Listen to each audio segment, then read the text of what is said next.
So for people new to this technology, how does radar allow us to see changes on Earth's surface?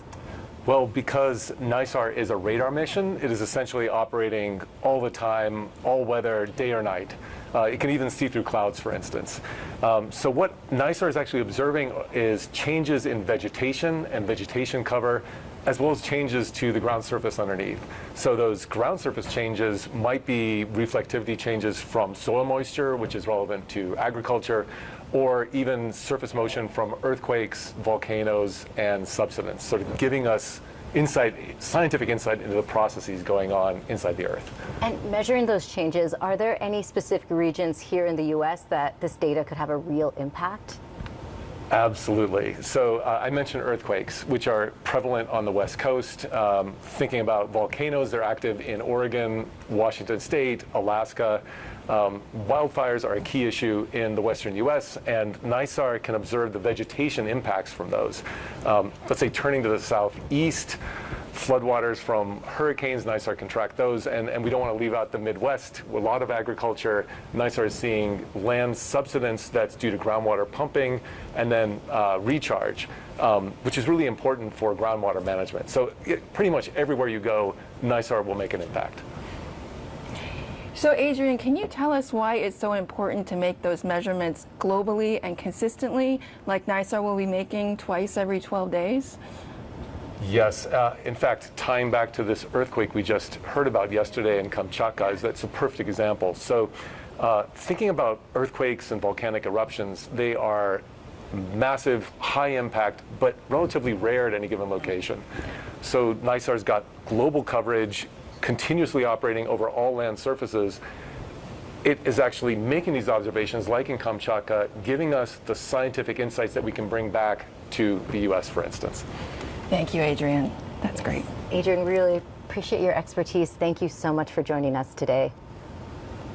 So as you heard, NISAR's data can support a lot of communities, especially farmers who can track their crops and how they're changing over time. Here's how. NISAR is a satellite mission that is going to be observing the Earth with radar. It will actually have two radars that view the Earth at different wavelengths. We can combine those data that allow us to learn more about things like vegetation and soil moisture than we can do with only one of those wavelengths. So NISAR is definitely going to be a breakthrough for field-scale soil moisture, which is one of your main drivers of both food security and then as well more on the economic commodity forecasts. NISAR is going to look at objects that's the size of about 60 meters in size, which is typical soccer field, to about 200 meters. We'll be able to see whether a particular patch of that size is wet or dry. The current land surface models can't really quantify irrigation, so NISAR is going to now help understand how much water is actually being used to grow a crop, which will help us save water, so that's kind of a big deal.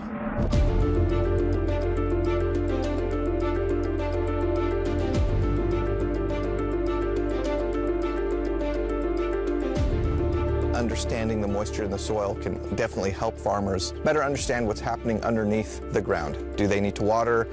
Is there too much water there? They just need to kind of let things grow. You know, are they in a drought condition? If they do need to irrigate, how much? All those different things just to, better help those farmers make the best possible decisions for their crops.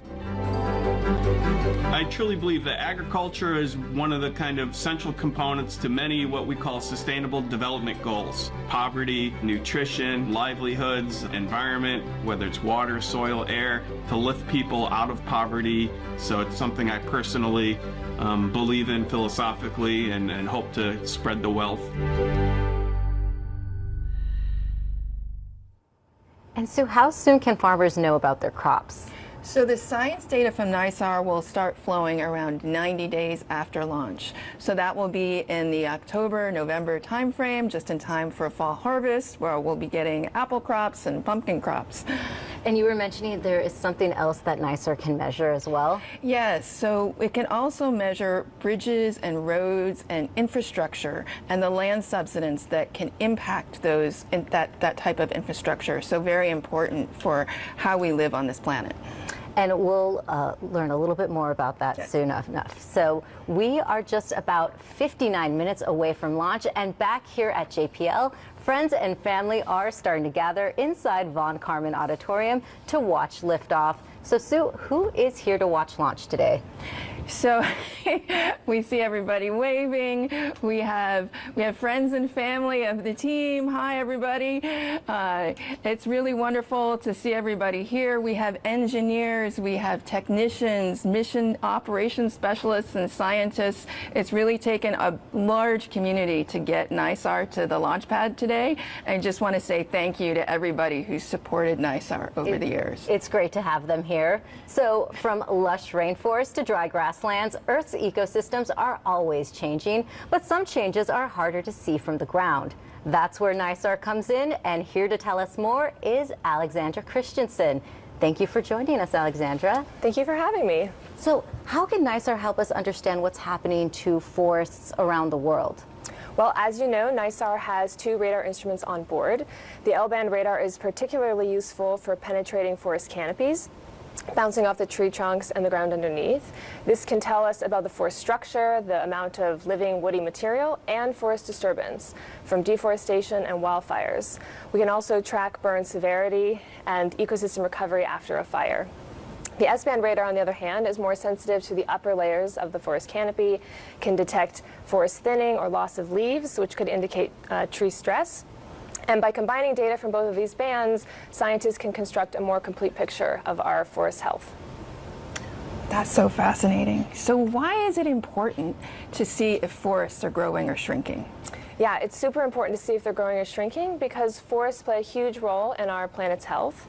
So, for example, forests are biodiversity hotspots, home to many plant and animal species. So forest loss means habitat destruction and wildlife endangerment. Forests also provide essential ecosystem services, such as regulating our water cycles, preventing soil erosion, and supporting the livelihoods of our communities. NISAR will scan the Earth nearly 2 times every 12 days, and by regularly imaging the same area over time, we can detect small, gradual changes in forests. So NISAR doesn't just measure trees, it also measures trends. And speaking of ecosystems, can NISAR help us see how ecosystems respond to things like droughts and floods? Yeah, absolutely. NISAR's radar technology is very effective at observing water, both on the surface and in the soil. And water is a foundation of ecosystems. So during droughts, NISAR is sensitive to water content, so it can see if plants and soils are drying out. Scientists can map moisture stress, which could indicate vegetation decline, increased fire risk, or that groundwater supplies are shrinking. During floods, we can see the extent of flooded areas, even through clouds. Water has a very different radar signature than dry land. So NISAR can see how much land is covered by water and how it's spread. So by comparing... Thank you so much, and Alexandra, that was really great information. I appreciate that so much. So NISAR is also sparking curiosity in people of all ages. As part of the NISAR Art Challenge, students were encouraged to imagine Earth the way NASA sees it from space. So Sue, let's take a look at some of those submissions. Oh, these are really wonderful, Raquel. I love seeing how the kids have imagined how the Earth changes and how we're going to be seeing it with NISAR. We see volcanic eruptions, we see changes in vegetation, we see changes caused by the changing seasons, as well as by natural disasters like volcanic eruptions, by storms, and so many other things. I also love seeing the different ways that the students have used to depict this. We've got crayons, paint, collages. It's really wonderful. And it's really great artistic work as well. Yes, and soon we'll have NISAR radar to add to our imagery of Earth's changes. Fantastic. So to see all the artwork, scan the QR code you see on your screen. So as a reminder, we are about 54 minutes from launch, and soon we'll take you to India for live coverage. So Sue, let's get to some of those social media questions coming in. Great.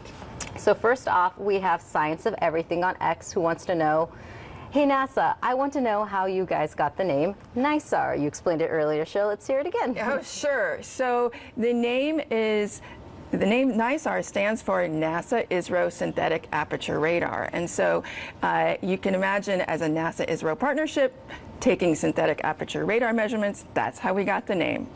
And Manish on YouTube asks, given that NISAR will generate more daily data than any prior Earth-observing satellite from NASA or ISRO, how is NASA preparing to handle process, volume, and distribution of such massive data volumes? Oh, that's a great question. So NASA, in collaboration with ISRO, but NASA has been working for a long time to prepare for the tsunami of data that we're going to be getting from NISAR.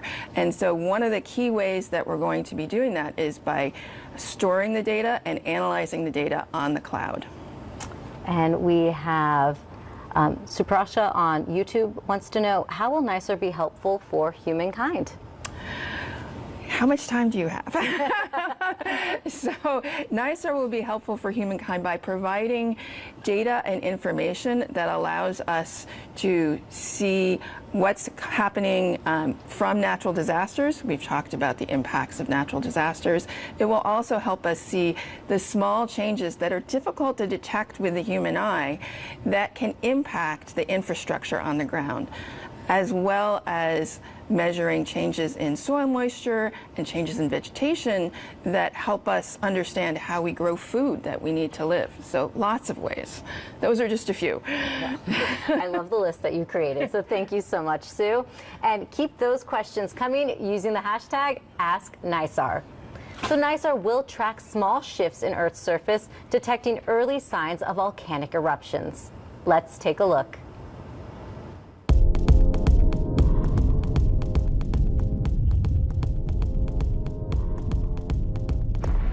One of the real key questions in our field of volcanology is to try to understand when is a volcano getting ready to erupt and when is something that we observe happening there just a natural process that isn't going to lead to eruption.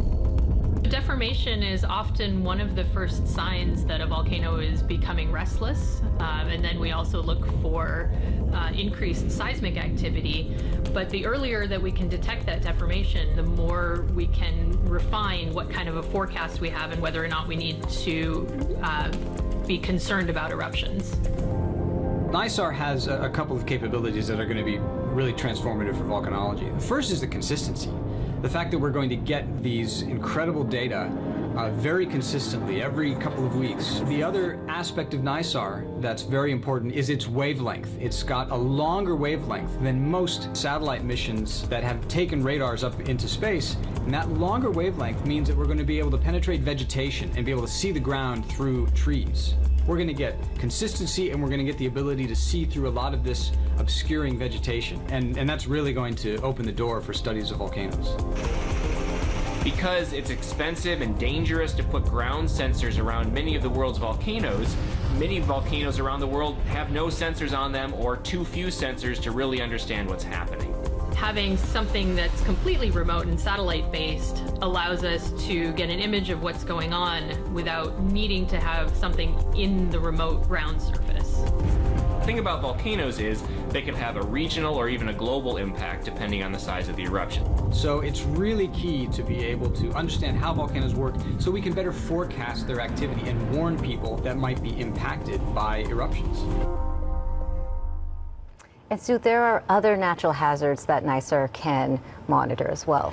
Yes, and just recently, in the last few hours, there was a major earthquake in Russia, magnitude 8.8, and NISAR will be very important for being able to forecast as well as assess the damage caused by those types of earthquakes and the tsunamis that they can generate as well.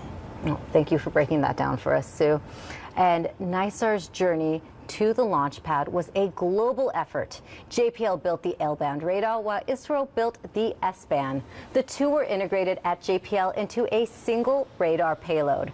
That system, along with the boom and reflector, was then shipped 9,000 miles to India. In Bengaluru, teams from both agencies worked together to assemble and test the satellite.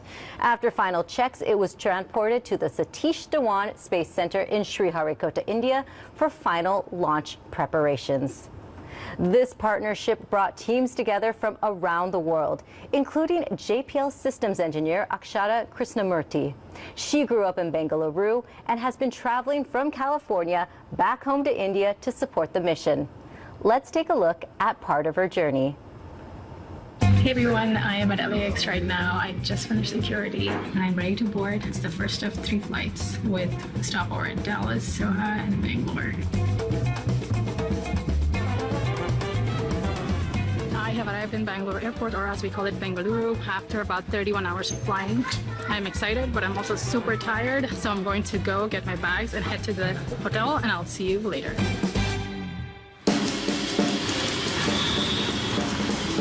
This is where I grew up in Bangalore. It is amazing and nostalgic, in fact, to come here because it was my dream job to work at NASA.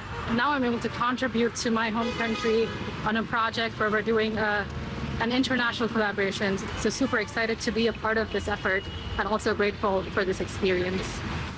So finally, I'm here at the URL Satellite Center, URC, here in Bangalore. This is the ISRO center where we're going to be working the next few days. We're gearing up for our next set of system level testing. Today we're going to have a day full of intense technical discussions with the NISAR team here at ISRO right behind me. I'm walking in to Rajsthani. It's a traditional Rajasthani cuisine restaurant. You will get to see one of India's cuisines. It has 28 states, and each state has its own cuisine. And here we explore different types of cuisines with our ISRO colleagues and friends.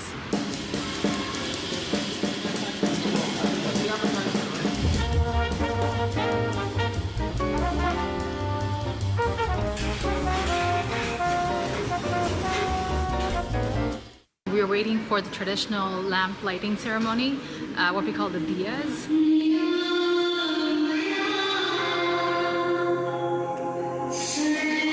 And the background music that plays is really world peace and happiness prayer. It was so soothing and it was such a positive energy here. I wish you could all witness this. Thank you for joining me on this tour of my city. I hope you enjoyed it as much as I did. I can't wait to see the launch and operate this amazing observatory. So you also traveled to India for this mission. Yes, I did. It was really an amazing experience. It was my first trip to India. I went in February of 2020 to meet with the science team in India, and again a few years later. And, you know, speaking of travel, NASA leadership is on the ground right now in India getting ready for launch. Here's what they had to say. I'm here in India, super excited as we are here to support our NISAR mission as it takes to the skies. And today, it's all about NISAR. It's an exciting week for NASA. We have our Crew 11 launch in Florida, and we have our NISAR launch here in India, which is where I am with our NASA teams. Super excited to be here, an incredible collaboration between India, the United States. This launch really represents the culmination of over 10 years of collaborations between our 2 countries. So go NASA, go JPL, go ISRO, go NISAR. I'm here today at IIT Madras for the pre-launch science team meeting for the NISAR mission. We are learning all about the terrific science that's going to come out of this mission. I just heard about how NISAR will revolutionize our understanding of how earthquakes happen around the globe. The excitement for launch here is palpable, and I can't wait to get back inside and hear more.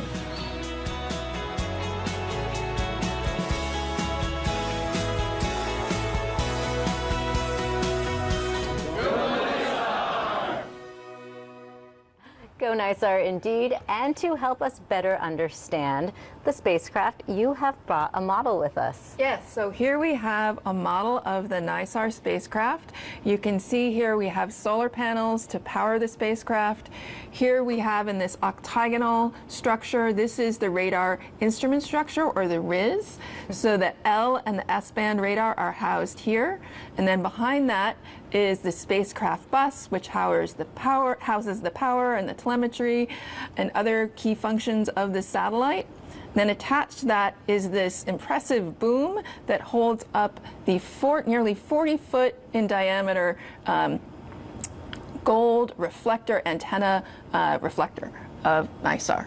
And so it is not going to launch in this configuration, right? It has to be packed up. So how does that work? So right now it's all folded up and stored and ready for launch. And so the way that it folds up is this boom actually wraps around the radar instrument structure. But first, the antenna reflector folds up. So it kind of collapses like an umbrella or a camp chair.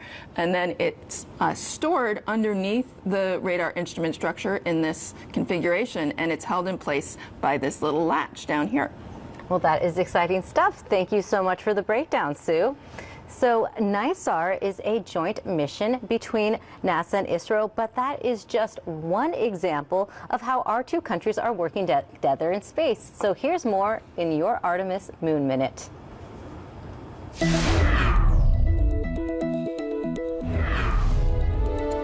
NASA's Artemis campaign uses missions on and around the moon to prepare for future human missions to Mars and highlights a new era of international cooperation championed through the Artemis Accords.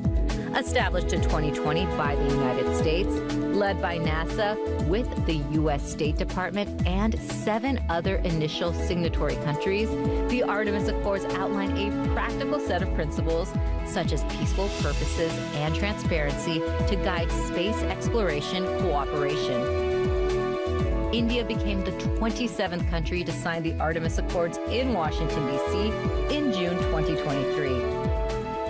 Later that year, NASA and the Indian Space Research Organization, or ISRO, cooperated on a first-of-its-kind lunar experiment. They transmitted a laser beam from an orbiting NASA spacecraft to a small reflector device on ISRO's Vikram lander on the moon. This method of precisely locating targets on the moon could help guide Artemis astronauts to the surface in the dark or mark the locations of spacecraft already on the lunar surface, so astronauts or uncrewed spacecraft can land near them. As of today, over 50 nations have signed on to the Artemis Accords. And that's a look at your Artemis Moon Minute. The Artemis mission, scan your QR code you see on your screen. And as you do that, it's also worth mentioning another NASA and ISRO partnership.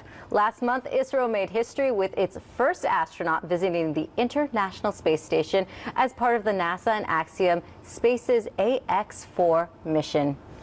Shifting gears back to NISAR, the Earth-observing satellite is set to give scientists a clearer view of how ice is moving, melting, and reshaping our world.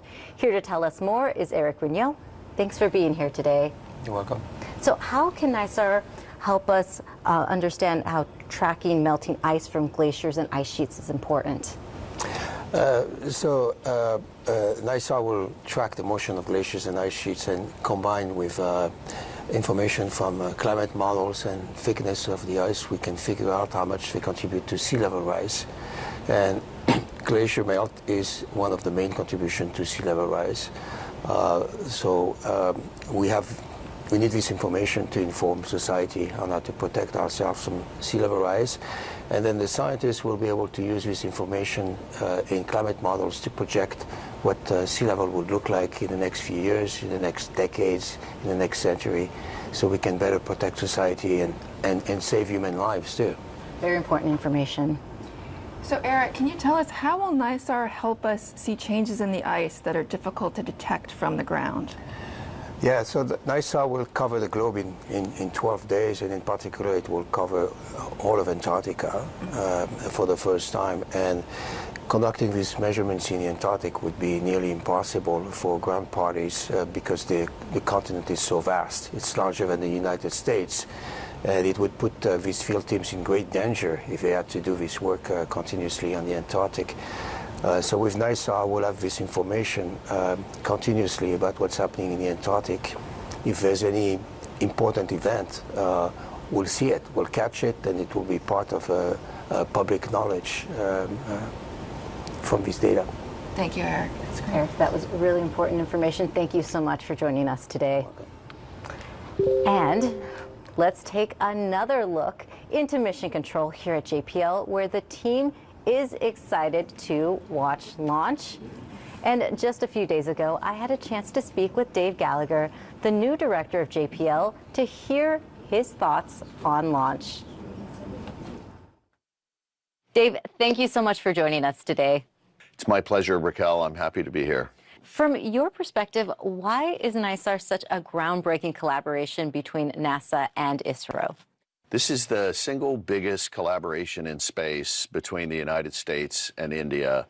It's enormously important to both countries, and space diplomacy is key right now. One of the most challenging things about this collaboration is the difficult time zone. So we have our JPL engineers and scientists working shoulder to shoulder with their ISRO counterparts, and the team is just working fantastic together. When people think of JPL, they probably think of Mars rovers or deep space exploration, but JPL is also dedicated to studying Earth science and our home planet. What do you hope NISAR will achieve that adds on to those many Earth missions?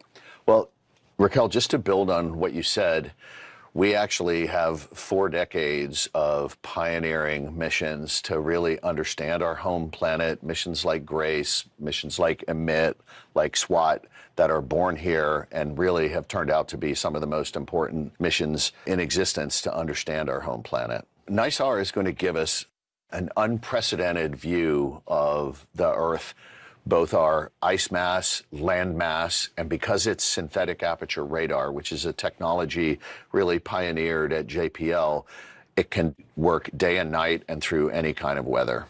Can you tell us how the JPL team contributed to NISAR and what that says about JPL's history of working on international partnerships? Absolutely. This will be the first mission to use 2 kinds of radar. The L-band radar is developed by JPL. The S-band radar is developed by ISRO. And that combination of those 2 radar systems will allow us an unprecedented understanding and view of the Earth. NISAR builds on JPL's long-standing legacy of working with international partners. We can drive innovation when we take advantage of each country's strengths. We are actually stronger when we work together than doing this alone. So looking ahead, what kind of legacy do you hope NISAR leaves behind for future Earth science missions? What I'm most excited about with NISAR is the real-world applications, things like infrastructure monitoring, natural disaster recovery and response, agriculture management. This is going to make a real difference for real people around the world. Thank you so much for your time and insights today. Thanks. As a reminder, this is a joint broadcast, and we will hand it over to ISRO, who will cover NISAR's launch, which is just about 36 minutes away. And Sue, we have another social media question coming in. So Pradeep on X wants to know, how will NISAR's satellite be different from others, and what capabilities does it have which others don't? That's a great question. So a key difference from NISAR is that it is going to be globally measuring at very high spatial resolution. So this is the technology or the capability enabled by the radar technology that is called SweepSAR, as well as the very large antenna reflector that we saw earlier. Another key innovation from NISAR is the dual band radar. It will be the first satellite to be measuring with both L and S band. Well, thank you so much for those questions. And if you have a question, send them over using the hashtag AskNISAR. And as we showed you about 15 minutes ago, NASA leadership is on the ground right now in India. That includes Associate Administrator for Science, Nikki Fox. I was able to catch up with her before she left to talk about this historic partnership. Nikki, thank you so much for joining us today. Oh, you're so welcome. It's a great day. NASA has more than 24 missions focused on Earth science right now. What makes NISAR unique? We really don't quite understand why our planet is always moving. The surface of the planet is always kind of moving, and we can't detect it. But with this amazing technology that NISAR brings, we're going to be able to actually start studying these tiny little, almost landslides, these little tiny quakes. And the goal, of course, being that we find a signature that happens before a major disaster that would allow us to then look for that and search for it and almost be able to predict these big disasters before they happen. And you mentioned those tiny changes that this mission will track. what kind of other insights may we gain that could help people in their everyday lives? We're also getting the data into the hands of people that need it, the decision makers, the people who are working with the first responders to actually go in and help people once these disasters have happened. You mentioned how many missions we have in the Earth Science Fleet. And, you know, when you put all these missions together, you just get so much more out of them. And so having NISAR launch take its place in the Earth Science Fleet, really illuminating so much more about our home planet, NISAR is just going to give us unprecedented views to add to the information we have about our planet.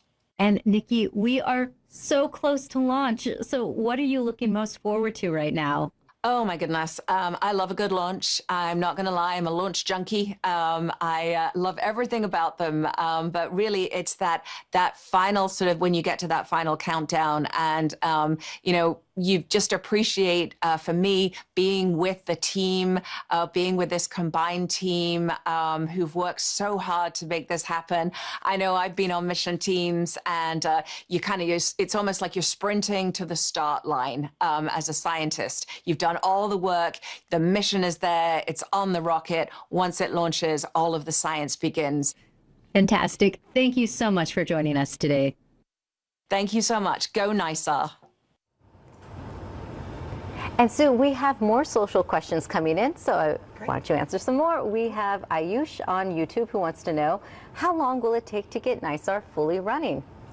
So that's a good question. So it will take about 90 days before we start collecting, before the science mission starts and we start collecting science data.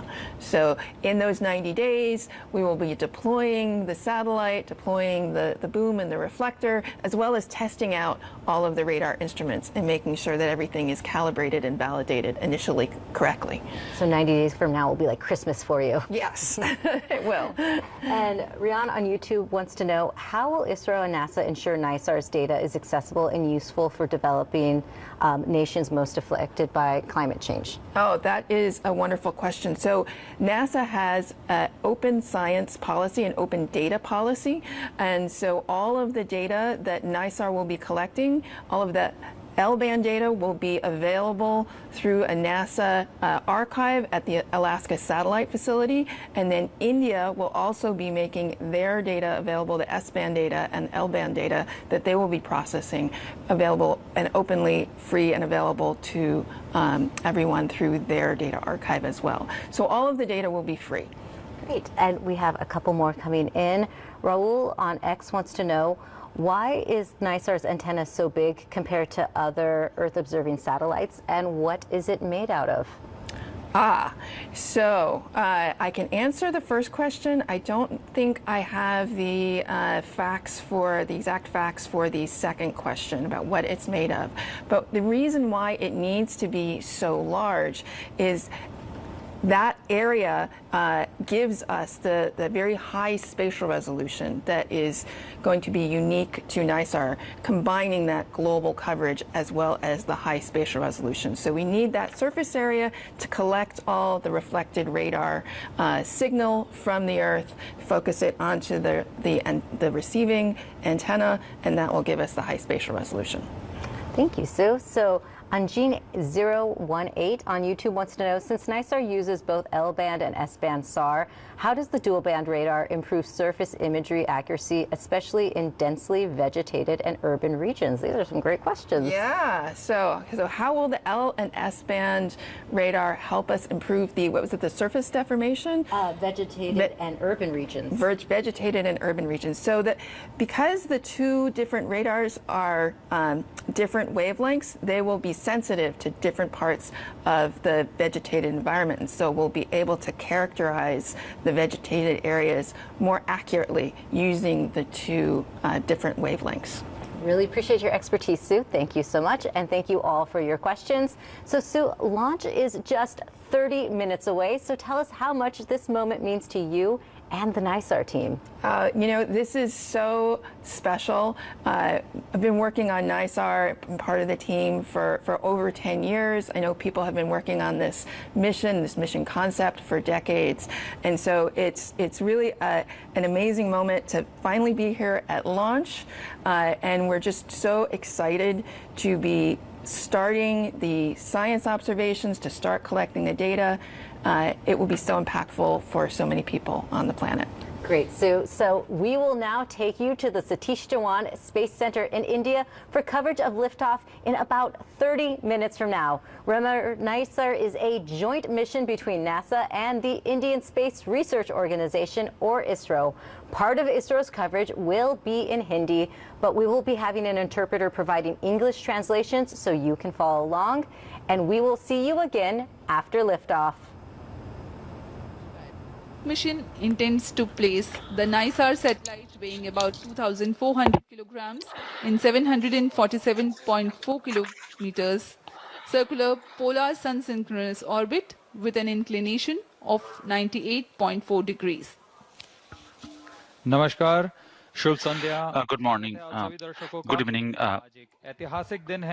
There is a historical day in this NASA experienced agencies NASA and ISRO. NASA ISRO We say NASA ISRO synthetic aperture radar. We know we will be writing a new history in the international space. So my name is Vikas Swarnakar.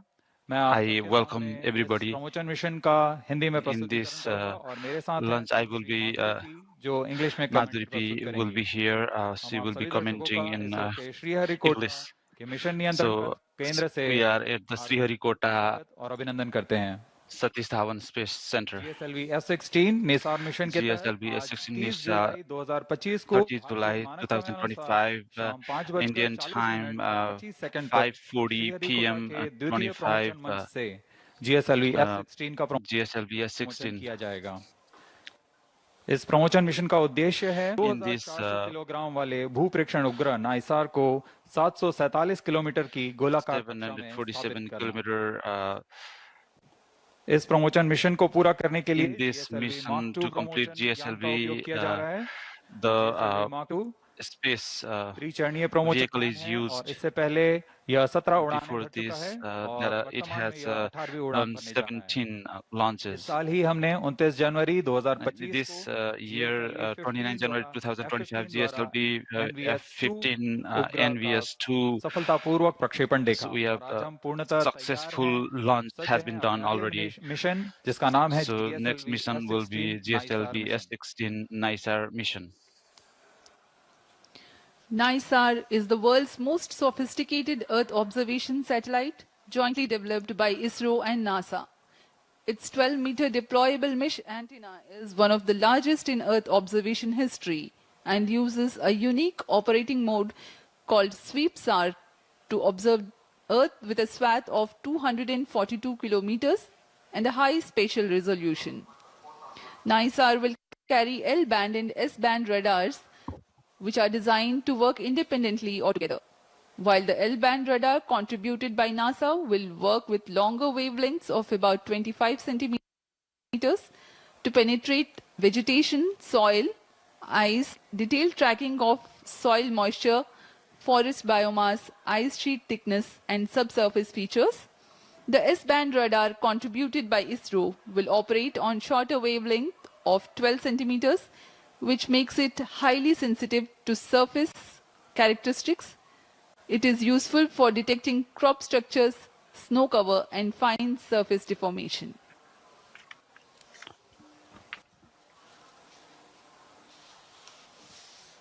NISAR, NASA ISRO synthetic aperture radar, NISAR NASA is संयुक्त रूप से विकसित this is combined mission. वेधशाला है.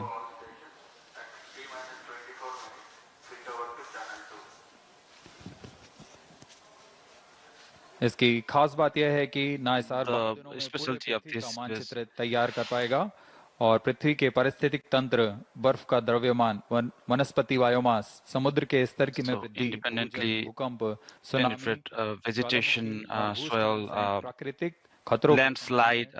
Data प्रदान करेगा. It will provide the good data. अब आप सभी दर्शकों के सामने GSLV F-16 launch vehicle integration video will be presented. Video of GSLV F-16 mission here at Satish Dhawan Space Center, Sriharikota.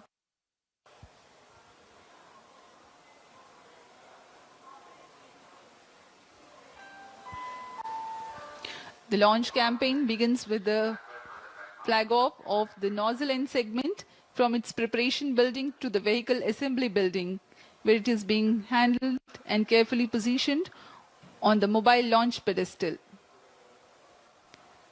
The first stage of GSLV consists of 5 solid motor segments, which have a case-bonded HTPB-based solid propellant. It has a nozzle end segment, 3 middle segments, and 1 head end segment.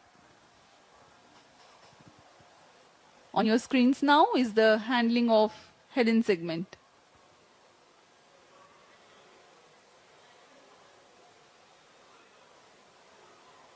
That is the igniter being integrated on the top of the first stage motor, the interstage 1-2. It is a vented interstage to enable hot separation of GS1. The strap-on motors called the L40s being prepared in a separate building, handled and moved to the vehicle assembly building to be tilted and then assembled with the core motor.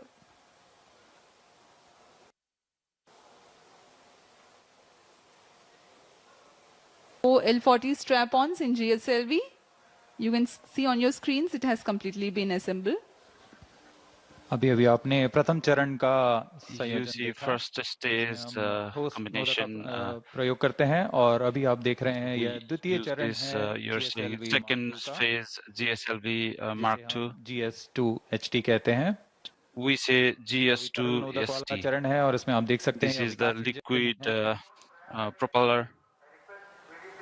इसमें भारत पूरी तरह स्वायत्त प्राप्त कर चुका है. इसके पूर्ण परीक्षण के पश्चात So, after the full experiment, अंतरिक्ष केंद्र लाया जाता है. आगे के परीक्षण के पश्चात इसे यान में. So after the further experiment, cryo stage है, तृतीय चरण है. This is the cryo stage, third stage, GSLV. है जो This is the last stage, का प्रयोग करता है, which is a cryo fuel. Oxygen तथा is used liquid oxygen and liquid hydrogen will be combinedly used. This is the last stage. इसके ऊपर में so on top of this उपग्रह को समायोजित किया जाएगा और यह है. So it will be combined here. On your screens now is the spacecraft NISAR. In the visuals before this, you have watched the integration of the second stage of being operated on Earth storable propellant and then the cryo stage, and these are the visuals. Craft preparation facility, the clean room where the encapsulation of the spacecraft is taking place. पूर्ण परीक्षण के पश्चात after the full experiment, this satellite will be encapsulated. Vehicle assembly building लाया जा रहा है. So VAB vehicle assembly building has been brought after careful security and quality. It will be combined with the space vehicle. और इस तरह पूरी तरह तैयार. In this way, fully prepared GSLV for this completion of the mission. BAB से F-16 की तरफ लाया जा रहा है, umbilical tower की तरफ. Towards the tower. That's it has the movement of the fully integrated GSLV F-16 to the umbilical tower of the second launch pad. आगे की गतिविधियां तथा परीक्षण. So further activities and the experiment will be done with the tower. जांच यहाँ से पूरी की जाएंगी. So all the health checkup will be completed here. We are about 20 minutes away from the launch. The countdown for this mission was 27.5 hours long, and it had started yesterday, that is the 29th, at 14:10 hours here. GSLV F-16 GSLV की उल्टी F-16 गिनती 27.5 घंटे पूर्व the countdown will be 27.5 have been started. अभी अभी आप सभी दर्शकों ने सुना range operation You director have ने seen, अपने तंत्र की you have सूचना मिशन डायरेक्टर को दे दी है. mission director has given the information.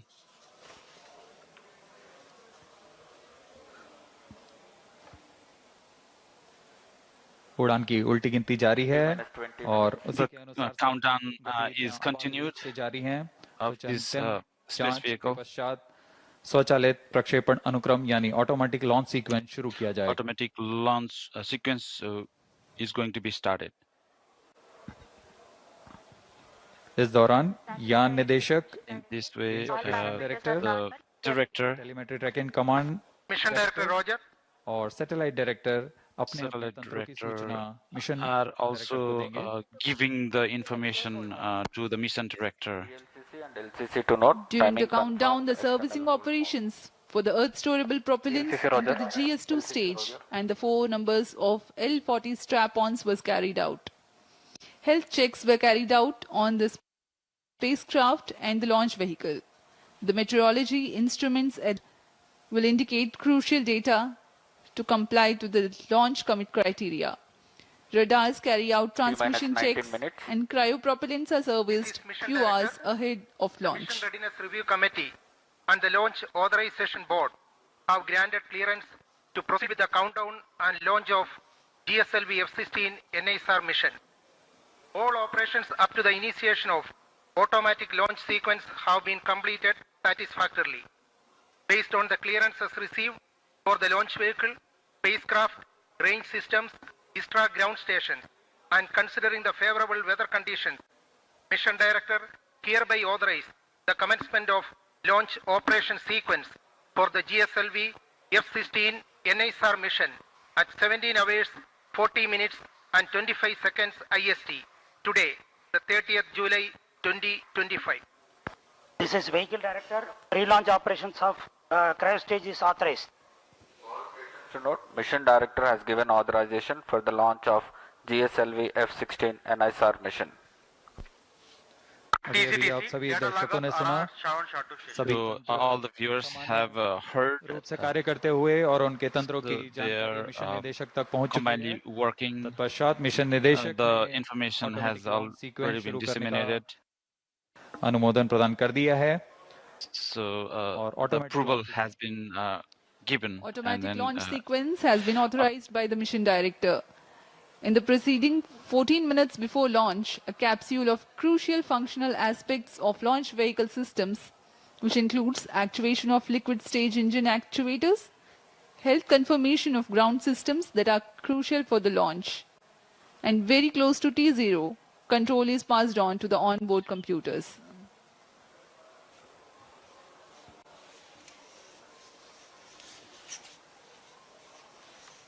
अब हम उड़ान से 17 मिनट की दूरी पर हैं. We are 17 minutes away from the launch. होने के पश्चात यान को power So after the countdown has been begun, द्वितीय चरण जो है तरल the GS2 second stage. उसके बाद L40 चरणों में after this जो कि तरल नोदक पर L40 आधारित चरण stage, हैं उसमें भी तरल नोदक का भराव सुनिश्चित किया गया. मिशन कंप्यूटर और रडार उपकरणों की स्वास्थ्य जांच की गई. Cryo arm the health has been checked up.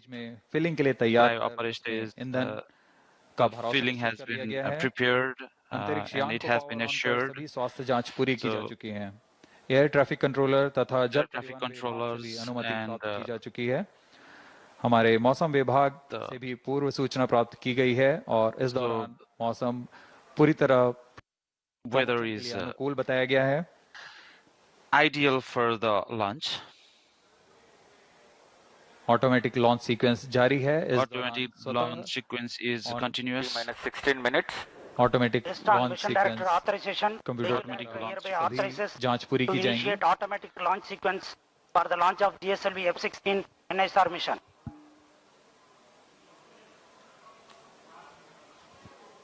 GS servers activated. MC confirms data from SHAR-1 and SHAR-2. GSLV F-16 mission at the second launch pad. It's getting ready for its first ever mission to sun-synchronous polar orbit. Automatic launch sequence initiated for GSLV F-16 and NISAR mission. ALS in auto mode. Tank PLO operations commenced.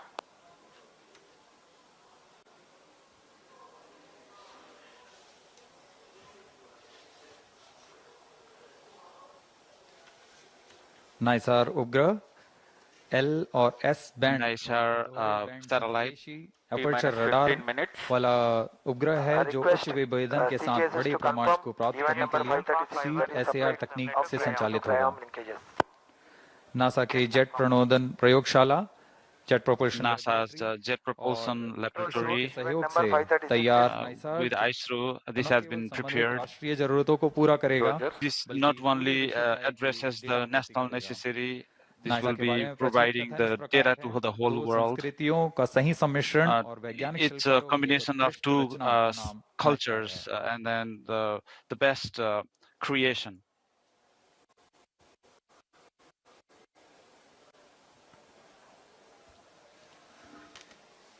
.7-meter tall GSLV is a 3-stage launch vehicle of 420.5 tons lift-off mass. The first stage, GS1, comprises of S-139 solid booster and 4 strap-ons of liquid L40. The second stage, GS2, is Earth-storable liquid stage of GL40 HT. L40 EGC actuation in progress. The third stage, GS3, otherwise called CUS-15, and is powered by cryogenic propellant combination of LOX and liquid hydrogen. The payload fairing is of ogive shape with 4-meter diameter.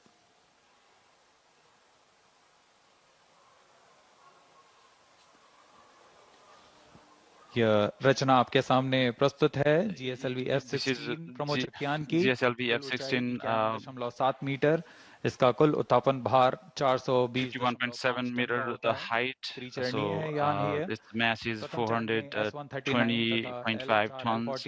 स्ट्रैप-ऑन्स लगे हुए हैं। द्वितीय चरण में L40 the second stage ऊपर stage L40 and then वाला चरण है so this is the और ऊपर cryo engine stage, third stage. पूरी तरह सुरक्षित है। So our NISAR is fully protected. Payload pairing 4 metre payload pairing वाली ओजो payload pairing 4 meter. किया जा रहा है। EGC actuation completed.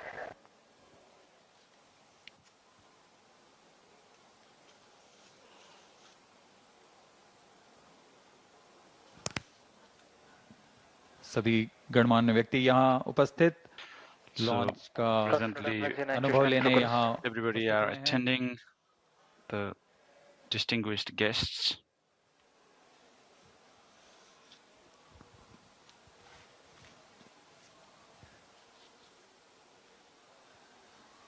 GSLV F-16 की उड़ान दक्षिणी GSLV F-16 flight would be from the south direction to keep it in the tracking range. Radar tracking station Mauritius और Antarctica में स्थित हैं। Antarctica, निगरानी रखेंगे Mauritius. और हम तक सभी आंकड़े वास्तविक समय पर उपलब्ध So we will be getting all the data on the real time. We are 11 minutes 45 seconds from the launch. In the preceding several months, both ISRO and NASA have disseminated information and data characteristics to enable prospective users to take full advantage of the data gathered by NISAR when it becomes available.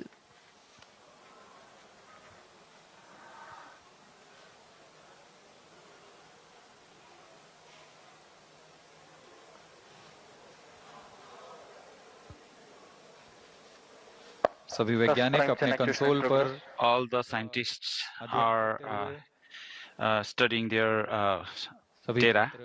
अभी तक all the technologies are working fine. Launch view gallery का दृश्य You're seeing the gallery of the launch, the encouragement, all the students here, big numbers they've been presented here, they are gathered here to experience the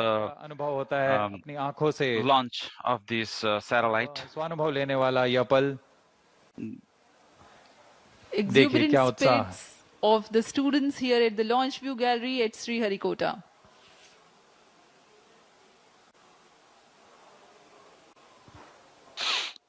उत्साह देखते ही बनता है छात्रों का So the inspired students encouraged here. पल मिला है जब This is the moment they've been getting. यह प्रमोशन देख सकते हैं Again, you can see this launch.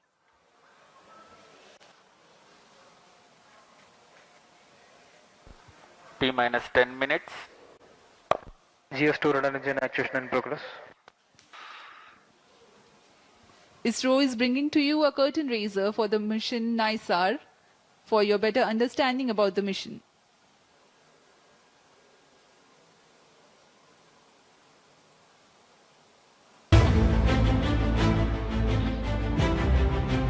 In an era where climate change dominates global discourse, humanity faces an increasing vulnerability to natural disasters. To address these mounting challenges, NASA and ISRO have joined forces in an extraordinary collaboration to launch the NASA-ISRO Synthetic Aperture Radar Satellite, NISAR. This groundbreaking low Earth orbit LEO observatory promises to revolutionize the way we understand our dynamic planet. Equipped with state-of-the-art LNS-band synthetic aperture radar, SAR systems, NISAR will use the sweep SAR technique to deliver high-resolution images across vast swaths of the Earth's surface. Incredibly, it will map the entire globe every 12 days, offering unprecedented consistency in spatial and temporal data. NISAR's mission is nothing short of transformative. From tracking glacial melt and monitoring agricultural landscapes to analyzing seismic shifts and managing disaster response, it will empower scientists, researchers, and policymakers with vital insights. By precisely measuring minuscule movements and colossal environmental events alike, NISAR will help us decode Earth's complex ecosystems and natural hazards. The flagship mission sees NASA contributing the L-band SAR, engineering payloads, critical systems like GPS receivers, and the solid-state recorder. ISRO is supplying the S-band SAR, spacecraft bus, and will launch the satellite aboard through its vehicle GSLV F-16 from Sriharikota. A majestic 12-meter unfurlable reflector antenna will unite the dual-band systems, enabling powerful Earth observations from orbit. The geosynchronous satellite launch vehicle, GSLV F-16, features a three-stage configuration. Its first stage comprises a solid rocket motor at the core, support 4 liquid strap-on boosters. The second stage operates on liquid propellant, while the third and final stage is powered by an indigenously developed cryogenic upper stage. The payload fairing for the GSLV F-16 NISAR mission features a 4-meter diameter OGIV configuration. The launch will take place from the second launch pad at India's spaceport, SDSC Shar at Sriharikota. It is the first GSLV mission to be launched into a sun-synchronous polar orbit. NISAR is not just a satellite, it's a symbol of global unity, scientific excellence, and hope. It promises to safeguard our future by helping humanity live more wisely with nature.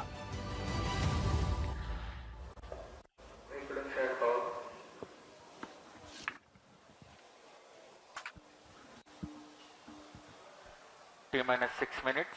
Automatic launch sequence जारी है और अब हम 6 minute Automatic launch sequence is continuous. We are 6 minutes away from the launch. Promotion का विवरण देते हैं GSL So we will give you the details of this launching. से बना हुआ प्रज्ञान है। प्रथम चरण में So 3 stages core with stage S139 है जो कि PSLV से व्युत्पन्न which is PSLV 7. प्रथम चरण के साथ 4 The first stage, so the liquid propeller will be used L40 द्वारा संचालित किए जाते हैं। Core S139 gas engine motor के साथ मिलकर कुल 8000 किलो न्यूटन का प्रणोद उत्पन्न करते हैं। 8000 किलो न्यूटन आवश्यक होता है यान के उत्थापन के This is required for the lift of the spacecraft. Kilometre की ऊंचाई प्रदान करेगा तथा इस समय 54 kilometer height.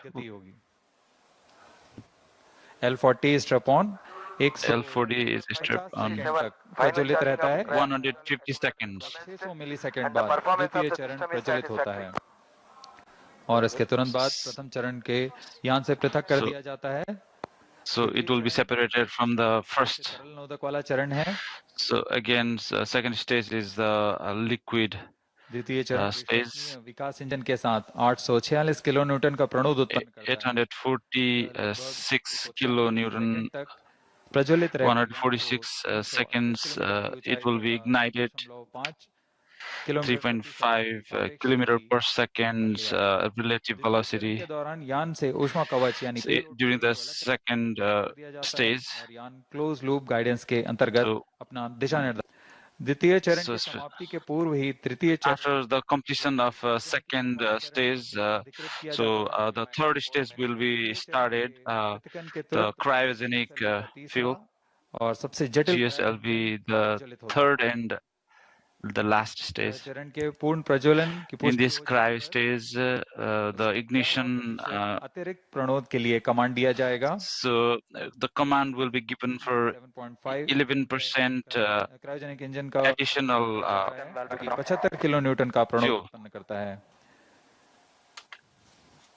इस तरह के साथ यान लगभग 400 सेकंड में 780 किलोमीटर की ऊंचाई प्राप्त कर चुका होगा और सापेक्ष गति 4.57 किलोमीटर प्रति सेकंड। इसके पश्चात क्रायो चरण को पुनः सामान्य प्रणोद के लिए कार्यशील किया जाएगा और फिर 400 second after that 400 second 7.5 kilometer per second relative velocity will be applied. की स्थितियां प्राप्त करेगा। So it will be getting 1115 second पर पूरा किया जाएगा। All these activities will be completed. Launch. Let us take a quick look at the mission events for GSLV F-16 NISAR mission. The L-40 strap-ons ignite 4.8 seconds ahead of T0 so that their nominal thrust can before igniting the booster. Liftoff coincides with the ignition of S-139, also called as GS-1 at T0. The burn time of GS-1 is 112 seconds and that of the L-40s is 149 seconds. By the time GS-1 and L-40s finish their operation, the launch vehicle is at 104 kilometers altitude. In a staging event typically called as hot separation, the GS-2 stage is ignited 600 milliseconds after the L-40 thrust cutoff and 1.6 seconds later, the stage separation takes place. When the launch vehicle reaches 138 kilometers altitude, the dense atmosphere would have cleared. Since the need for thermal shielding and aerodynamic shape is no longer significant, the payload fairing is jettisoned. Closed loop guidance also is initiated. At this point of time in the mission, the launch vehicle would have acquired 2.1 kilometers per second relative velocity. For the present mission, the burn time for GS2 is 140 seconds. It is separated 4 minutes 53 seconds into the flight. The third stage is the cryogenic upper stage, which plays a significant role in the mission. Its high specific impulse together with a long burn time of more than 13 minutes, it adds tremendous relative velocity to the CUS operation adds 376.55 kilometers stand by in for the altitude time mark. and increases relative velocity from 3.5 kilometers per second to 7.5 kilometers per second. An operational philosophy unique to the GSLV F-16 NISAR mission is that cusp stage is operated by 11% for the duration of 405 seconds. About 11 minutes into flight, the cryogenic upper stage shuts down. The satellite NISAR is separated to be injected into an altitude of 745.5 kilometers with a relative velocity of 7.57 kilometers per second. Minus 25 seconds. We are mere 25 seconds from the launch. Minus 20 seconds. सभी दर्शक हमारे साथ बने रहिए. So please stay tuned with us. 10, 9, 8, 7, 6, 5, 4, 3, 2, 1, 0. All L40 engines generating nominal thrust. S139 motor ignited. That's a magnificent of the GSLV F-16 NISAR mission. The deafening roar of GSLV and beautiful silhouette brightening the Sriharikota sky. जी हाँ, अभी आपने देखा चारों You see L40 सफल प्रज्वलन और GSLV successful launching. की ओर बढ़ता हुआ. This is going to the destination. हम यहाँ कंपन महसूस कर पा रहे हैं. We are experiencing the vibration here in this mission station. S139 solid core motor and 4 L40 liquid strap-ons thrusting together. 7,800 kilonewton cumulative thrust. First stage performance normal. Sharwan is in Menato.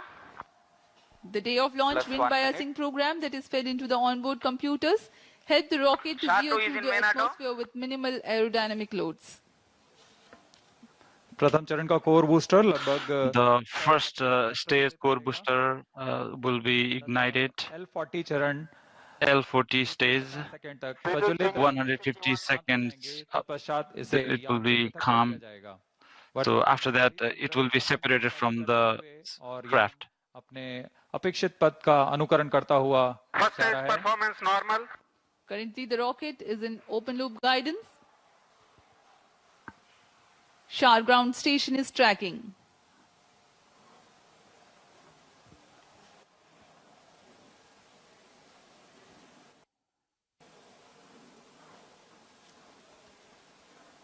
S139 burnout.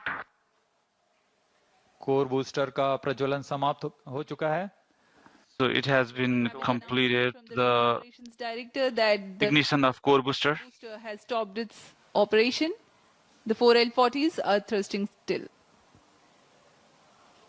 First stage performance normal.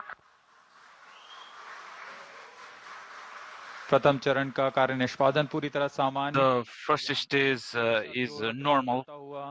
This is going to its launched direction. L40 is ignited. So it will be 50 seconds duration. GS2 ignited. GS1 separated. 1S. IS 1/2 main separated. जी हाँ, अभी आपने सुना range operation. Yes, you saw. पुष्टि की है. Range operation director has पृथक किया जा चुका है. confirmed. चरण का प्रज्वलन शुरू हो चुका है. The second stage ignition has been started. The flight, the GS1 has undergone a hot separation and GS2 commenced its operation and thrusting nominally. The payload fairing has also been separated and closed loop guidance has been initiated. जी हाँ, इस दौरान वातावरण से बाहर, इसलिए payload fairing या ऊष्मा कवच की आवश्यकता थी, इसलिए इसे यान से पृथक कर दिया जाता है. So this has been separated from the guidance के अंतर्गत है और स्वतः ही अपना निर्धारण कर रहा है. And then this is going to its own direction. That uses the Earth storable propellant combination of UH-25 and N2O4. The second stage of GSLV develops 846 kilonewton thrust in vacuum. Burn time for this mission of GS2 is 140 seconds. Plus 4 minutes. दर्शकों का उत्साह देखते ही बनता है यहाँ पर। So we are seeing the encouraging viewers here. द्वितीय चरण सामान्य निष्पादन करता हुआ The second stage is in its normal ignition. इसमें इस चरण में US-25 तथा N2O4 ईंधन का प्रयोग किया जाता है। In this stage, US-24 and N2 is used. लगभग 150 सेकंड का होगा। So around 150 seconds time for this ignition. Like we previously mentioned, second stage. चरण को अनुमोदित कर दिया जाएगा। So after finishing the second stage, the third stage would be started. GS2 thrust cutoff. The GS2 separate. completed its Stage ignition operation commanded. and jettisoned from the ongoing vehicle. द्वितीय चरण के सफलतापूर्वक प्रदर्शन के पश्चात Second stage completion, successful completion has been achieved. This is the third stage, the last stage has been, this is the complex stage. So we can see the viewers encouraging viewers. Commenced its operation. Cryo stage operating at operated level. The CUS stage with CE 7.5 engine with liquid hydrogen as fuel and liquid oxygen as oxidizer with a nominal thrust of 73.55 kilonewton. In this mission, there will be a thrust abatement of 11%, that is Cryo stage performance normal. 4 kilonewtons for about 405 seconds. Plus 6 minutes.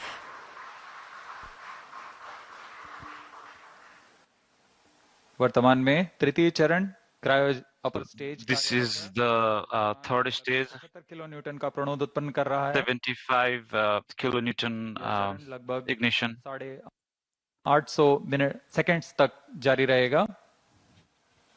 So this will be continued for 850 seconds. वर्तमान में सापेक्ष गति 3.49 kilometre प्रति second तथा So currently the relative velocity is 3.49 kilometer per second.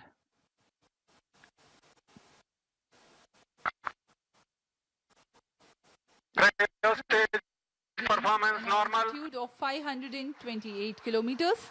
Shower and Trivandrum stations continue to extend tracking and telemetry support. When the cryo stage had commenced action, the instantaneous relative velocity was 3.5 kilometers per second. By the end of thrust abatement, it becomes 4.5 kilometers per second. For the next 400 seconds that follow, there is a significant addition in the relative velocity of up to 7.5 kilometers per second.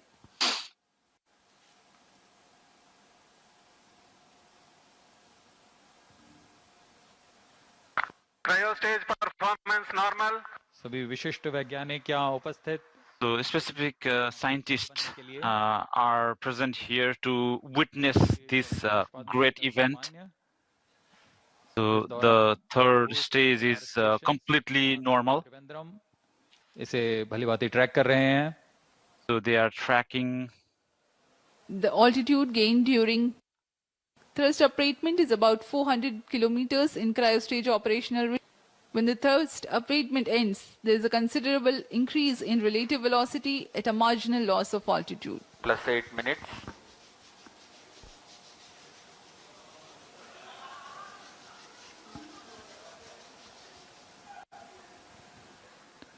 तृतीय चरण की यात्रा लगभग 850 second तक जारी रहेगी। So the third stage would be continued up until 850 seconds. Cryo stage performance normal. जिसे संक्षिप्त में नाइसार कहते हैं, वैज्ञानिकों को प्राकृतिक खतरों This is called NISAR. घटनाओं जैसे भूकंप, ज्वालामुखी विस्फोट और भूस्खलन जैसी प्राकृतिक घटनाओं को बेहतर ढंग से समझने के लिए natural disasters like landslide भेदने की क्षमता के कारण यह तूफान और बाढ़ जैसी मौसमी penetrates the clouds व सटीक जानकारी उपलब्ध कराने में and this will provide the real-time information about मदद मिलेगी। यह बर्फ की चादर, ग्लेशियर और समुद्री बर्फ में परिवर्तन जैसे So the changes in the glaciers, the thickness of ice, साथ ही वनों की कटाई, वनाग्नि तथा so the बर्फ से ढकी हुई जमीनों का deforestation, यह एक the अग्रणी problems of deforestation can also be mitigated. बारे में वैज्ञानिक जानकारी का खजाना प्रदान करेगा। So this will provide the scientific information. वैज्ञानिक आपस में जुड़ चुके हैं तथा आपसी The scientists are combined together. So this is a very ambitious mission.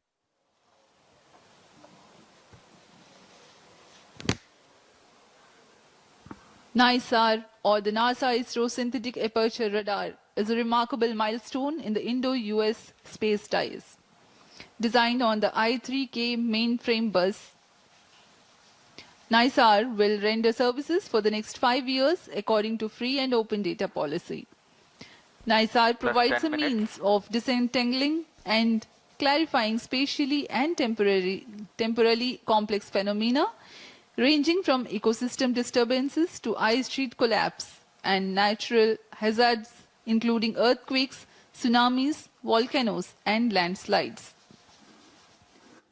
ISRO has identified a range of applications of particular relevance to India that the mission will address, performance normal, including monitoring agricultural biomass over India, monitoring and assessing disasters to which India responds, studying snow and glaciers in the Himalayas, and studying Indian coastal and near-shore oceans by monitoring annual changes in bathymetry along the deltaic regions, shoreline and accretion.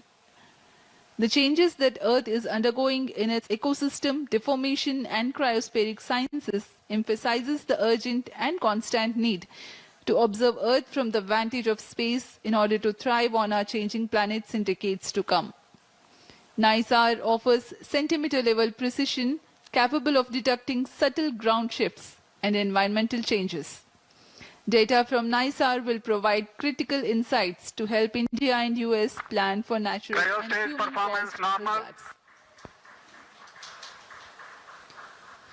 Today, when the GSLV F-16 rocket of ISRO places NISAR in its intended orbit, a critical deployment event, that is, of the 12-meter wide mesh reflector will take place.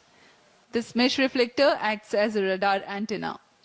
The deployment will be a slow sequence to ensure the delicate boom and antenna unfold without damage or misalignment. The deployment will begin 10 days after launch and will be carried out over the next 8 days. Plus 12 minutes. To prepare NISAR for science operations, in-orbit checkout, physical deployment of all deployable parts, checking out the engineering systems, testing the radars independently and jointly, this phase will last for 90 days after the launch.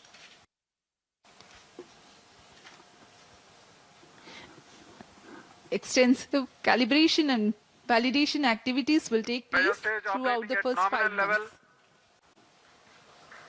The schedule of science observations alone will be driven by a variety of inputs, including L and S band target maps, radar mode tables, and spacecraft and ground station constraints and capabilities.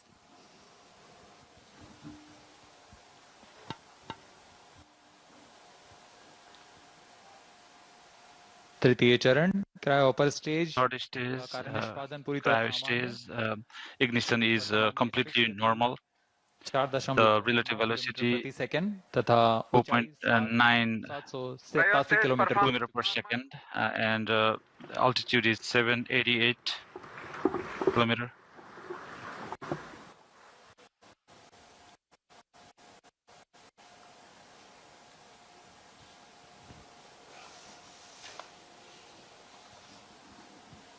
पृथ्वी की भूमि तथा बर्फ का अध्ययन करने के लिए synthetic aperture radar synthetic aperture radar capacity is used.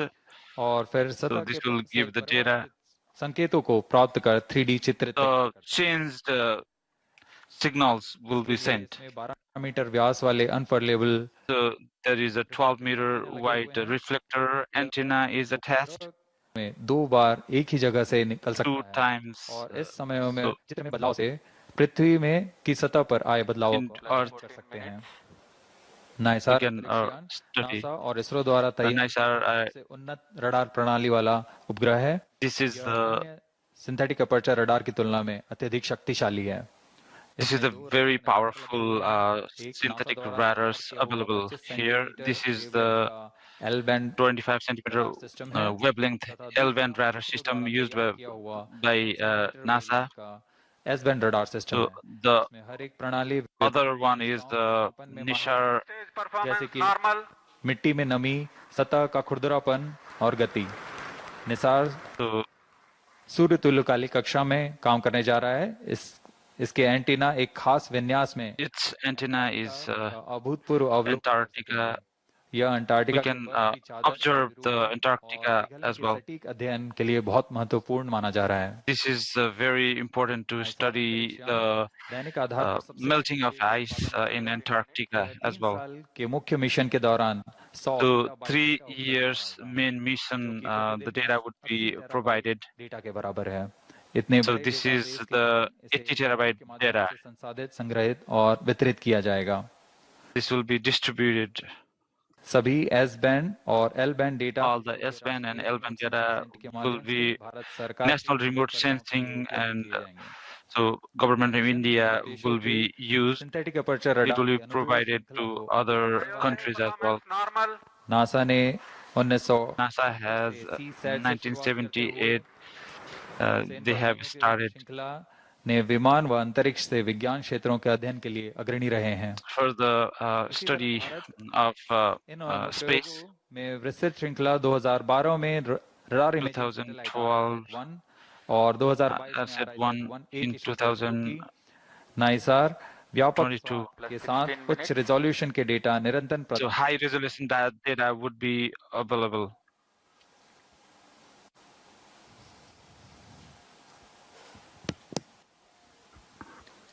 We are 16 minutes, 15 seconds past the launch.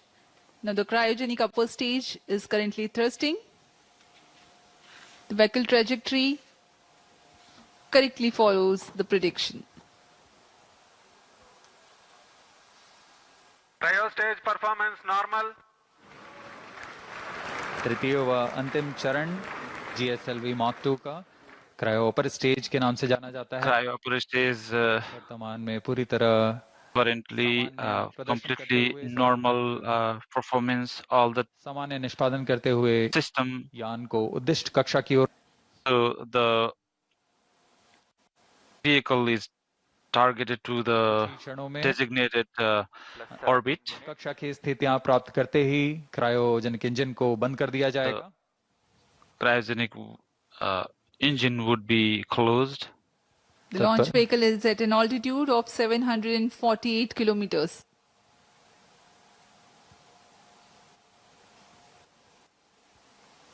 कक्षा की स्थितियां प्राप्त होते ही उपग्रह नाइसार को As soon as the situation in the orbit, Awaiting the satellite separation event. Cryo stage performance normal.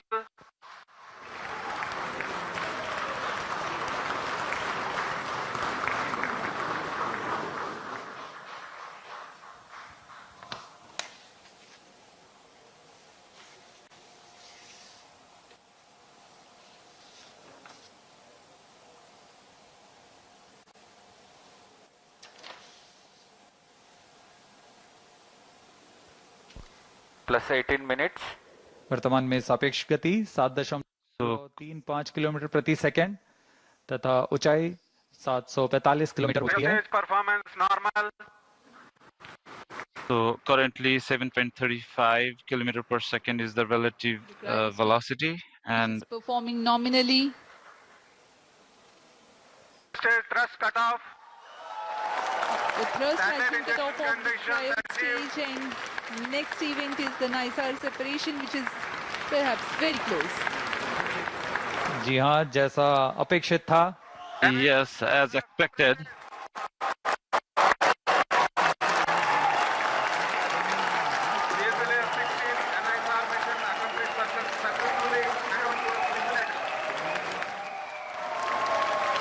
जी इसकी पुष्टि हो चुकी है।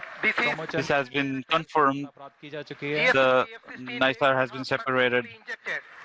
The NISAR satellite into its designated injection orbit.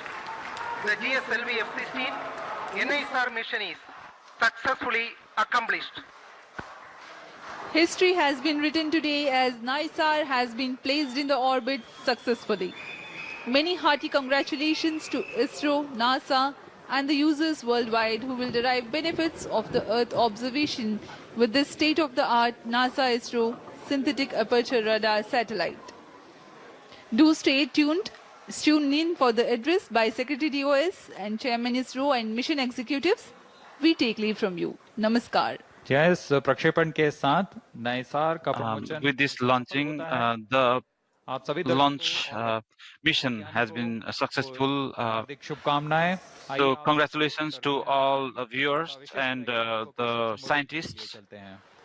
So we will be taking you to the address of the scientists.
Either none.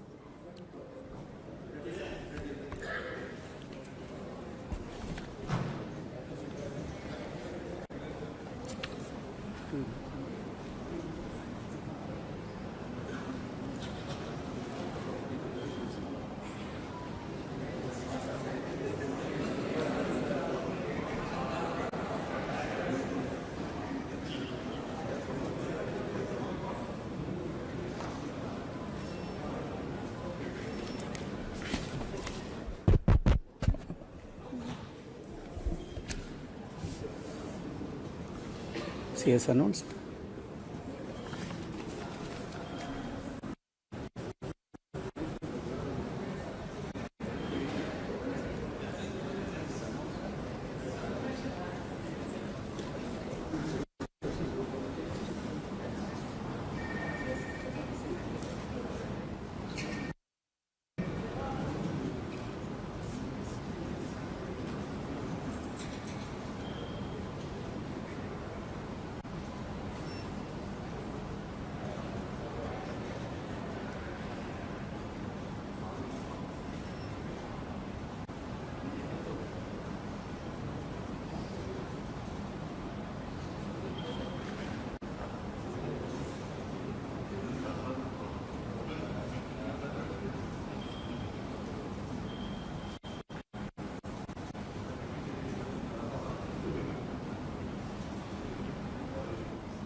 Project director also, project satellite project.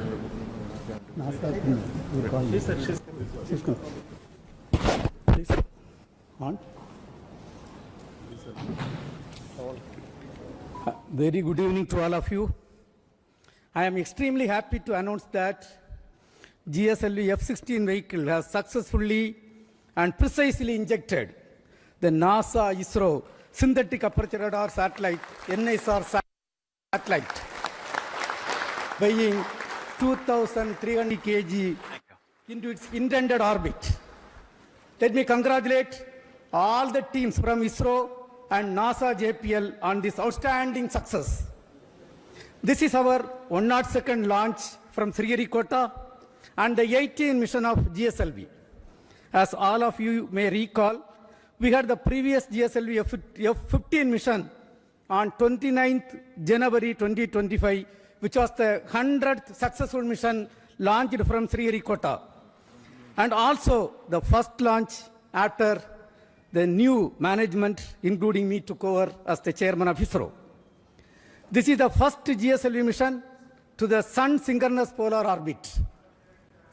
Till date, all the GSLV missions have been to GTO. Being the first SSPO mission, several analyses and studies were carried out to make this mission a grand successful mission, including the cryogenic upper stage corrections. A host of mission simulations were carried out very systematically and meticulously, and today's successful mission is accomplished. All the vehicle system performance were quite normal, as expected and as predicted. And today, we achieved the intended orbit. Actually, we have got the orbit position of less than 3 kilometers as against the permissible level of 20 kilometers. Perigee, the specification is 742 kilometers. We have got 740 kilometers. Apogee, 745 kilometers is the specification. We have got 747 kilometers. And all the parameters are as expected and in the right line. And this accomplishment is a teamwork, culmination of the teamwork of both ISRO and JPL NASA. The NISAR satellite is a significant milestone for both Department of Space and NASA JPL, being the first joint development project undertaken by the two major spacefaring nations. NISAR is an all-weather, day-night imaging satellite that will scan the entire Earth at 12-day interval. The satellite integrates ISRO's S-band synthetic aperture radar payload with NASA's L-band SAR payload and 12-meter unfurlable reflected antenna to become the first of its kind, a dual-frequency SAR satellite. NISAR will enable the scientific community to detect the surface variations, sea ice detection, invest natural hazards, monitor soil moisture, and many other applications. The potential applications from the satellite are huge, and the global scientific community is eagerly awaiting the satellite data for their respective research and usage. The implementation arrangement between ISRO and NASA for a joint Earth observation satellite mission was signed on 30th September 2014. Between then, it was signed by the then Chairman ISRO, Secretary Department of Space, Dr. K. Radhakrishnan, who is sitting in front of us, and with the NASA Administrator, Mr. Charles Bolden. In fact, we were so happy to participate in that function, which happened in Toronto. Since then, the realization of satellite in ISRO progressed steadily under the outstanding leadership of subsequent Chairman, Sri Kiran Kumar Sir, who is also present in the audience, Dr. K. Sivan, Dr. Somnath, and also under different project directors. On this occasion, let me congratulate all of them. Also salute each and every one of the team members who have contributed for this significant achievement. Let me also congratulate all the technical teams, administrative teams, both in NASA, JPL, and ISRO, who worked shoulder to shoulder to build the satellite at UR Rao Satellite Center over the past so many years. NISAR mission has brought the two space agencies much closer than ever before, and the continuous interactions at various levels during the course of project execution has enriched both sides. On behalf of Department of Space and ISRO, let me thank the NASA JPL team and all other stakeholders in the project for their excellent contribution to the joint mission. Also congratulate them on the successful launch. We wish the scientific community from both sides the exciting days ahead. Let me also congratulate the ISRO teams from SAC, URSC, VSSC, IASU, IPRC, LPSC, ISTRAC, and all the teams involved in the payload development, satellite integration, realization of solid, liquid, and cryogenic stages, inertial systems, and the launch vehicle itself. Let me take the opportunity to congratulate the Chairman Launch Authorization Board, all the center directors who are with me. It's a teamwork done by ISRO along with the NASA. I express my heartfelt gratitude to the Honorable Prime Minister, Sri Narendra Modi ji, who was the Minister of Space, has provided outstanding, encouraging support for the entire project for its successful execution today. Also, let me thank Honorable Minister of State, Dr. Jitendra Singh ji, officials, PMO officials who are working hand in hand with the Department of Space, and all our family members, entire team members of ISRO, and academia and industrial participants who have contributed for this. I think at this point of time, this success is demonstrating a teamwork, an international teamwork between two spacefaring nations, and surely this data is going to be highly useful for the scientific community of the globe. And when every 12 days when the data is going to come, it is not going to be used by one or two countries. The entire globe is going to benefit out of this great accomplishment. And at this point, once again, let me congratulate all the team members, our family members, industrial partners, academia team, and the NASA team for the outstanding work. At this point, before I hand over to my team, let me invite Cassie Swiles, Deputy Assistant Administrator at NASA, for expressing her thoughts on the journey so far in this joint outstanding mission. Madam, please, floor is yours.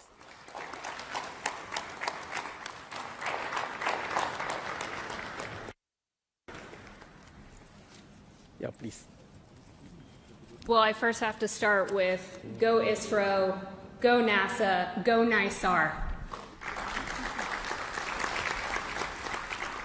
So I am honored to be here today in the ISRO Mission Control Center. It's just truly been an incredible visit so far, and I have to tell you, I had an opportunity. I'm sitting next to our charge. It's just an honor to have you here, so thank you, sir, for being here. The former ISRO chairman, I looked at him right after the launch, and I said, so how does it feel to not be on console? He said, well, it's a different seat, so it's good to not be in the hot seat. So I'm glad you got to watch the launch and enjoy it.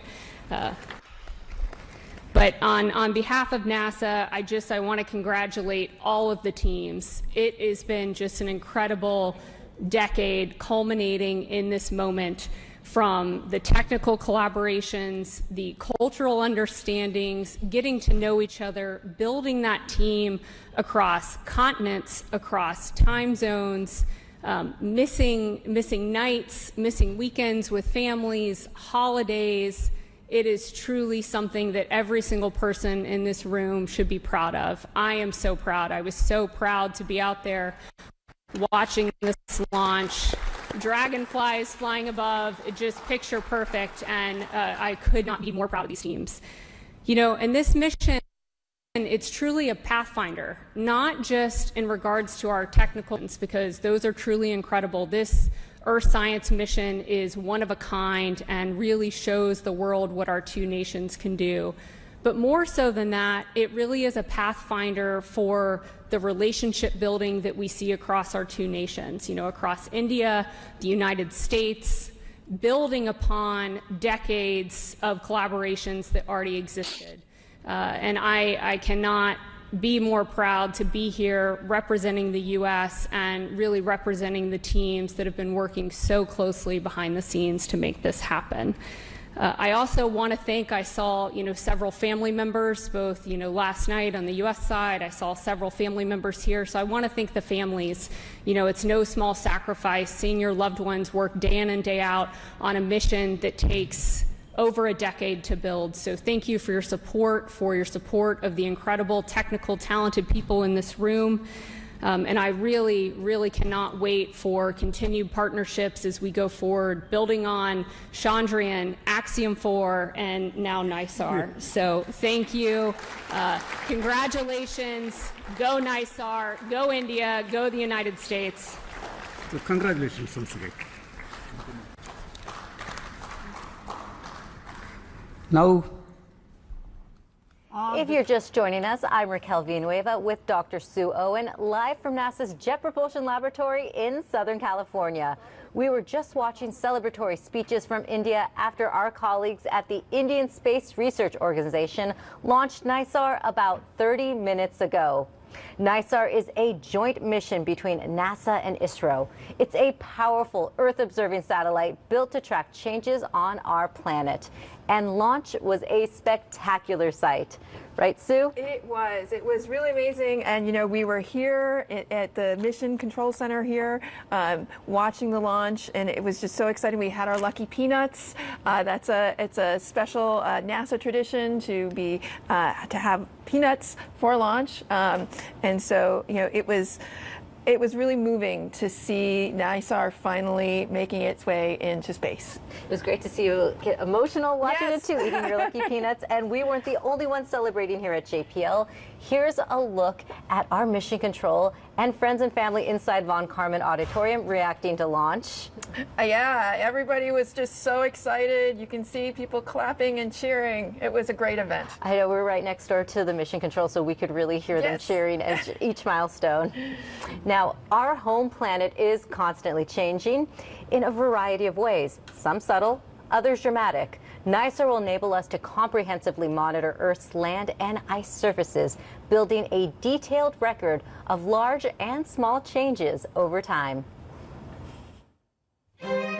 With NISAR, we're tracking the changes of the solid Earth and how it's moving, ecosystems, ice cover, and any other thing that's changing at the scale of a centimeter on the Earth in a way that we've never been able to see before. Because of these very subtle motions we can measure, we're able to understand what's happening below the surface of the Earth at great precision. We can see subsidence, and that allows us then to manage resources of what's happening below the Earth. Scientists want to study the movements of the Earth's surface to understand the processes that could trigger earthquakes, volcanoes, and landslides. And that allows us then to understand risks associated with natural hazards, which in turn can help in mitigation measures and early response. Other changes over the Earth's surface include melting of glaciers and ice sheets, changes in forest biomass, soil moisture, and shoreline changes. It's based on radar, so it has two different frequency radars, and it basically looks through clouds and sees the surface of the Earth. What you're seeing is an animation of how the radar collects data, and you can see these beams coming down from the antenna and coming back, and on the ground you can see the swath, and that's where it collects the data, and when it combines them all together you get what we need for the science. We can see day and night through clouds, and we're covering all of the land and all of the ice-covered surfaces of Earth every week. NISAR is quite unique in that it has two radars, one provided by NASA, one provided by ISRO, the Indian Space Research Organization. NASA and ISRO have collaborated in this mission. Till last year we were there at JPL, NASA, where the radars got integrated and tested and were shipped back to India. And now the spacecraft is getting integrated with the instruments and they are being tested together. NISAR is going to be launched from Sriharikota, which is a ISRO launch pad, and it is going to be launched by GSLV Mark II. So we are just looking forward for the launch of NISAR in the forthcoming year. NISAR is measuring the changes on the Earth's surface, which are either factors or indicators of climate change. The society will also immensely benefit due to its contribution towards disaster management and providing food and water security. These things are global problems that the global community needs to come together to resolve. Now it looks like we are no more belonging to two different worlds, and we all belong to the space community. That's it. There's the excitement about what we are going to learn that we didn't even anticipate we were going to learn.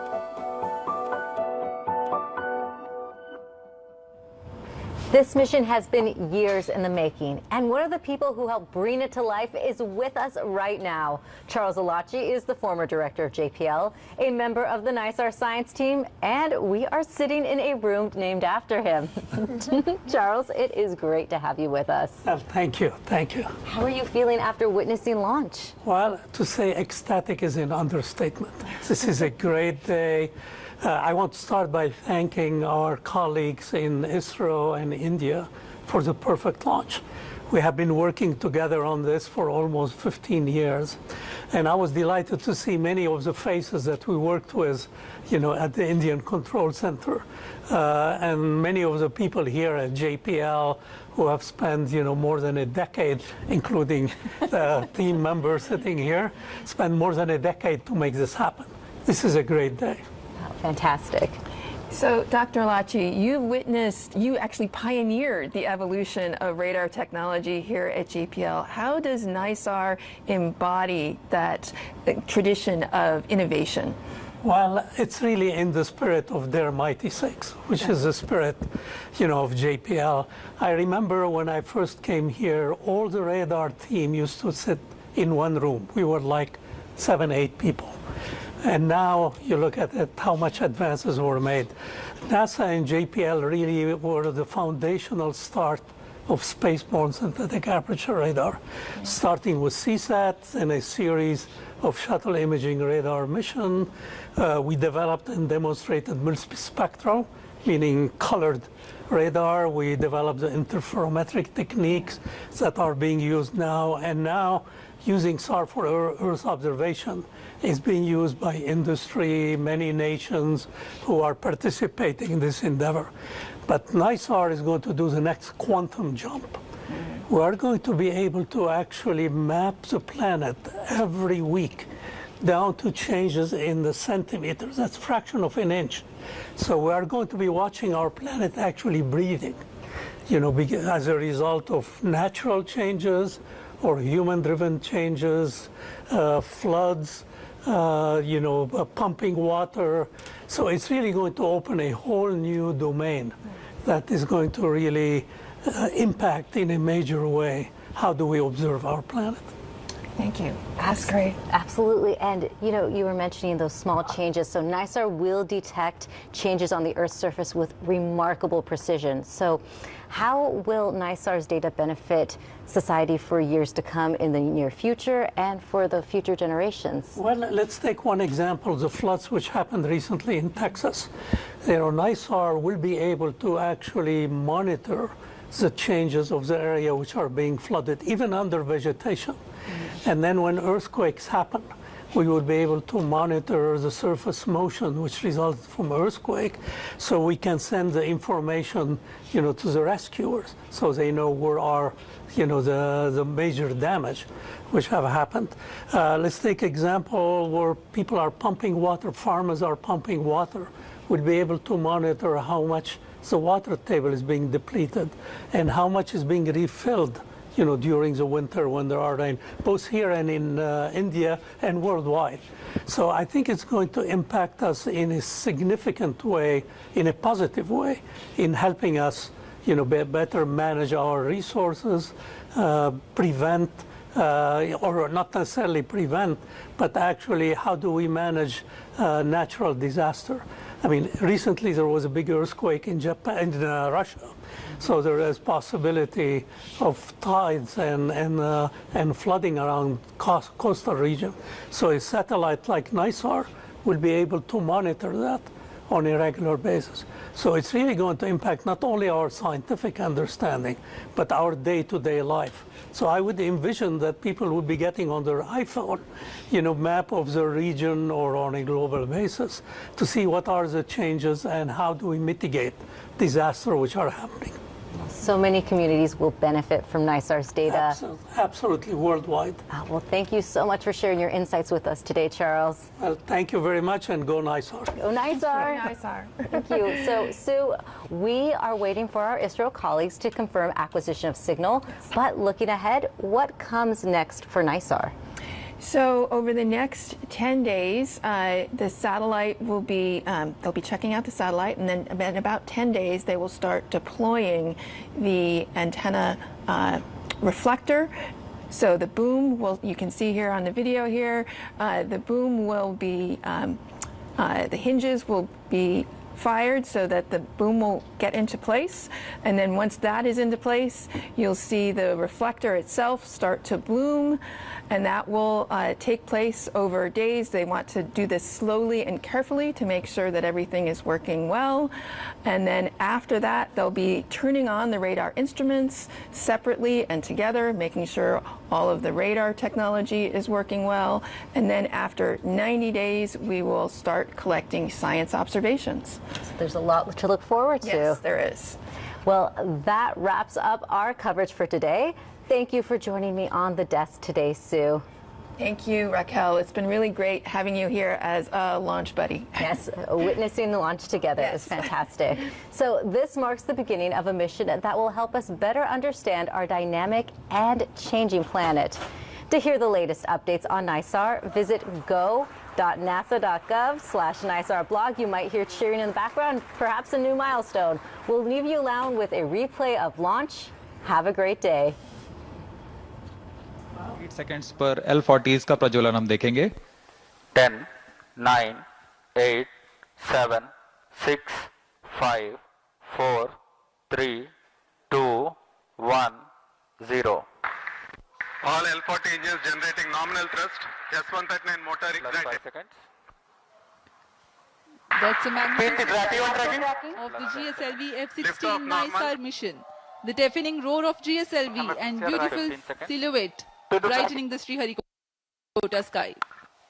जी हाँ, अभी आपने देखा चारों L40 और S139 का सफल प्रज्वलन और GSLV F-16 का उत्थापन द्वितीय प्रमोचन मंच से, और ये अपने गंतव्य की ओर बढ़ता हुआ. हम यहाँ कंपन महसूस कर पा रहे हैं मिशन नियंत्रण केंद्र पर.